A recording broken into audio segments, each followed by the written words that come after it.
We are kicking things off with our international correspondent, the one, the only, Alex Newman. Alex, so wonderful to be with you today.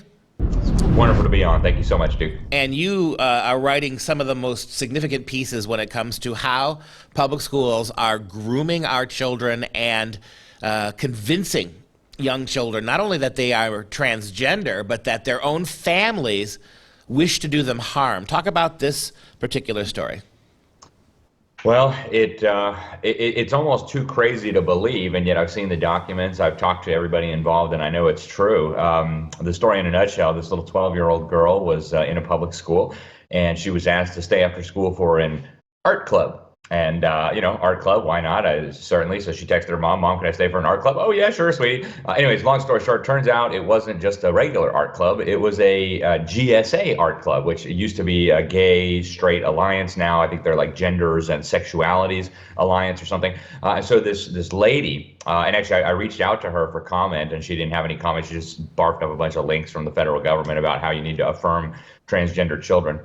But this lady asked the little girl, do you feel 100% comfortable in your body? And she's like, well, I don't know. Well, you're probably transgender. Here's some transgender stickers. Here's some transgender flags. And by the way, don't talk to your mom and dad about this. Your home is not a safe space. All this stuff. So she gives out her personal cell phone number to this little girl, tells her she's queer because she's not sexually attracted to anyone. So obviously the little girl, she knows better. She goes and tells her mom, this lady told me this and said that I wasn't supposed to tell you. So mom freaks out. They yank the daughter out of school. And then there's even a new part of this story, which wasn't revealed yet when we did that interview. And that is that the CPS, then this lady that was grooming this little girl, grooming as the mother, Erin Lee, put it, contemplated and actually suggested to the art teacher in question sending CPS to the house to do a child welfare check because they thought that the family might not be affirming the transgenderism or alleged transgenderism of this little girl. So folks, this is happening. This was in a conservative school district in a conservative area of Colorado, but this is happening nationwide, and you won't know it, mom and dad, until it's too late. We have an edited down video version of what happened. Take a look at this. One day, her trusted art and homeroom teacher invited her to stay after school for art club. So she texted us and we gave our permission. Of course, you can stay for art club. When she arrived in the classroom that day, she very quickly learned that it was actually GSA art club, or Gender and Sexuality Awareness. And her trusted teacher had invited in an outside presenter to speak with the children. This presenter started with her number one rule: what you hear in here stays in here. She then brought out flags to describe different umbrella terms or defining words, as she called them, and how people feel under each of the flags. She explained to my daughter that if she is not 100% comfortable in her female body, then she's transgender. She then gave out flags, stickers, bracelets, and what she called the obligatory toys that kids love to collect everywhere I go.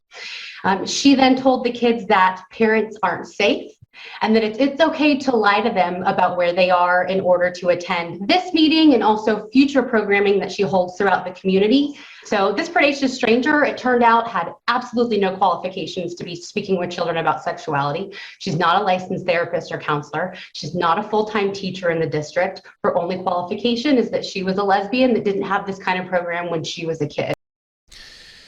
First of all, it's amazing, isn't it, that the not just the license, but the complicity, the fact that their dishonesty now is being shared with children in a conspiratorial way, right? I don't know what's worse, trying with no real credentials yourself, trying to convince kids who simply show up for an arts class that somehow they're gay or transgender, or this conspiratorial, this is Fight Club, what happens here stays here, that I've got toys to make you happy, that everybody collects, that I'm going to keep coming around, and this is between us, and your parents need to know, and maybe we ought to, like you said, maybe we need to send Child Protective Services to this family to make sure that this little girl, who for the first time in her life wandered into this by accident, that she's getting the affirming transgender love she deserves in the family home. It's so outrageous, Duke. It boggles the mind. I mean, I've got a lot of kids, and one of the first things we teach them is if any stranger offers you candy, run. If anybody tells you not to tell your mommy and daddy something, you immediately tell your mommy and daddy. I mean, these are basic rules of child safety. Groomers and pedophiles, that's what they do. They use sexual terms with your children. They try to create a little bond that's outside of the parents' purview. They tell you can't trust your parents. Don't tell your parents. This is exactly what child predators do. So all of the alarm bells should have been ringing. All the red flags should have been flashing.